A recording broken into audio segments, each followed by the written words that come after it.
Inihayag ni Kabataan Party List Representative Raul Manuel na hindi maaaring gamitin ng Sunshine Media Network Incorporated o SMNI ang press freedom para depensahan ang kanilang prangkisa. Ayon sa kongresista, marami nang nilabag ang outlet katulad na lamang ng pagpapakalat ng maling impormasyon, maging ang panre-red tag ng kanilang mga anchors sa iba't ibang individual. Sinabi pa nito, marapat lamang rin na ma-detain sina Doreen Badoy at Jeffrey Celis matapos ang pagsisinungaling ng mga ito sa pagdinig sa Kongreso kamakailan.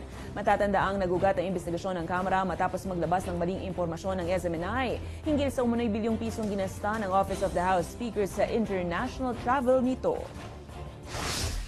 Mahiya sila kasi ang freedom of expression, kakibat nun ay ang paggamit ng tama dun sa ating karapatan. Merong extremes na hindi na pinahihintulutan ng freedom of expression. Ang mang-death threat, ang magpakalat ng kasinungalingan na sumisira sa bayan, ang pangrerenta, tapos for them to claim their freedom of expression. Pero ano ang ginawa nila sa maraming kabataan at mga kababayan na in the first place yun yung sinusulong dati.